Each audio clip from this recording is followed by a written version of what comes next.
Hello students, इस video में हम इलेक्ट्रोकेमिस्ट्री का न्यूमेरिकल सोल्व करेंगे। स्टेटमेंट देखो क्या है। When a current of 0.75 ampere is passed through copper sulphate solution for 25 minute 0.369 gram of copper is deposited at the cathode, calculate the atomic mass of copper. यहाँ पर देखो हमारे पास copper sulphate solution है, इसमें 0.75 ampere current pass कराया गया और कितने टाइम के लिए, 25 मिनट्स के लिए पास कराया। तो करंट पास होने से क्या हुआ, जो ये सॉल्यूशन है कॉपर सल्फेट है ये डिसोसिएट हो गया आयंस में। ठीक है, तो क्या हुआ उसके बाद 0.369 ग्राम जो कॉपर है वो डिपॉजिट हुआ जाके कैथोड पर। ठीक है, कैथोड पे डिपॉजिट हुआ ये।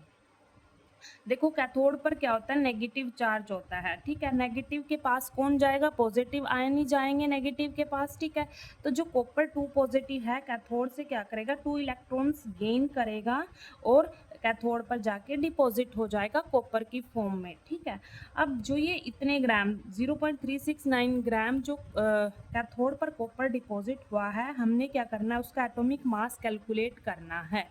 ठीक है, तो देखो इसके लिए एक फॉर्मूला होता है यहाँ पर, पहले मैं यहाँ पर लिख लेती हूँ। करंट कितना दिया हुआ है, 0.75 एम्पियर गिवन है और टाइम कितना गिवन है यहाँ पर, 25 मिनट दिया है। ठीक है, और हम सेकंड में लेते हैं, इसको कन्वर्ट कर लेते हैं।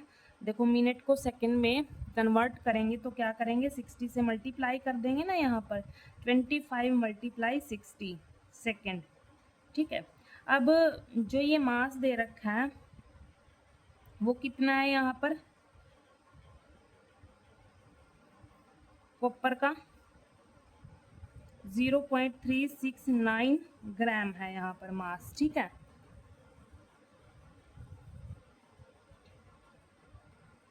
देखो according to Faraday first law के अकॉर्डिंग हम यहाँ पर फॉर्मूला लगाएंगे।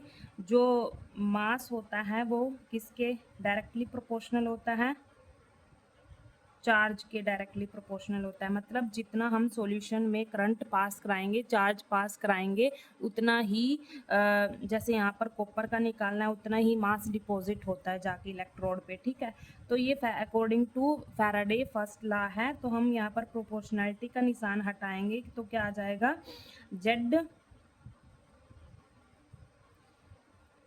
क्यू आ जाएगा, यहाँ पर जेड क्यू आ जाएगा। ठीक है, जेड लगा देंगे यहाँ पर, प्रोपोर्शनैलिटी का निशान हटाया यहाँ से तो जेड आ गया। जेड क्या आ गया हमारे पास यहाँ पर, इलेक्ट्रोकेमिकल इक्विवेलेंट। जेड क्या है, इलेक्ट्रोकेमिकल इक्विवेलेंट। और क्यू, क्यू का जो फॉर्मूला होता है वो हमें पता है, क्यू क्या होता है, I into T, current into time. तो क्यू की वैल्यू हम यहाँ पर पुट कर सकते हैं। तो जो मास होगा वो किसके इक्वल होगा, आई इंटू टी, जेड इंटू आई into T.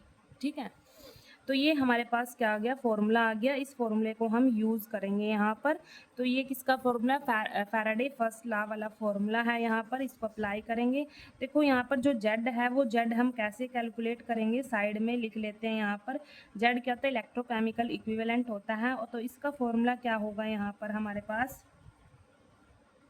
Equivalent weight, equivalent weight जिसका भी हमने निकालना है ना, उसका इक्विवेलेंट वेट डिवाइड में क्या आएगा, फैराडे, फैराडेज,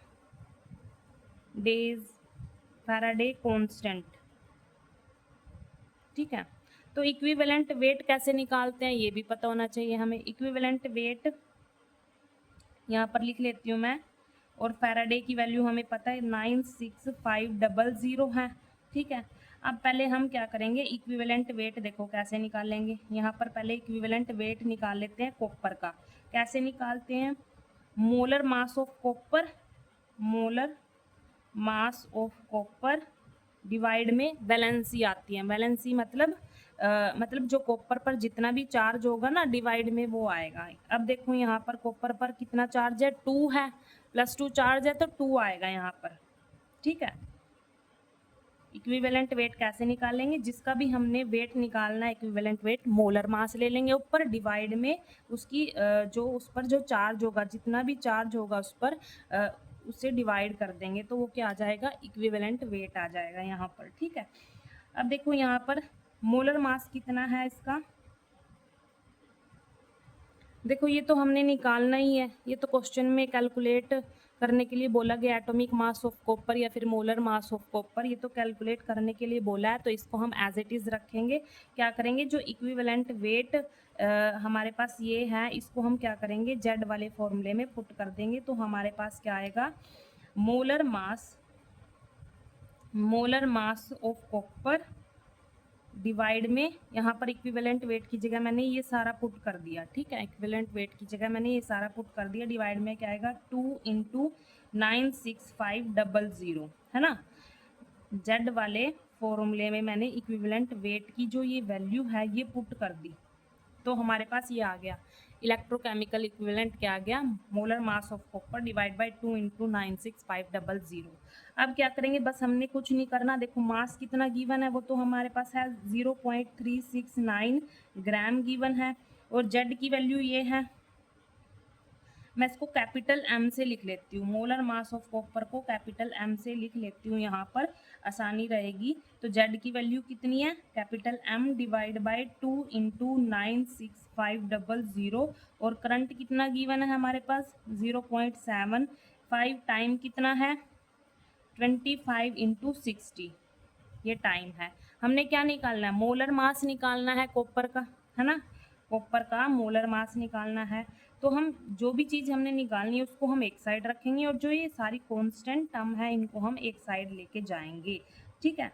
तो सारी ये जो कांस्टेंट टर्म है इसको हम इधर ले आते हैं, 0.369 एज इट इज़ रहेगा, यहाँ पर ये डिवाइड में उधर मल्टीप्लाई में हो जाएगी, यहाँ पर 500, और यहाँ पर ये मल्टीप्लाई है इक्वल से, इधर तो ये डिवाइड चली जाएंगी सारी, 75 × 25 × 60, ठीक है।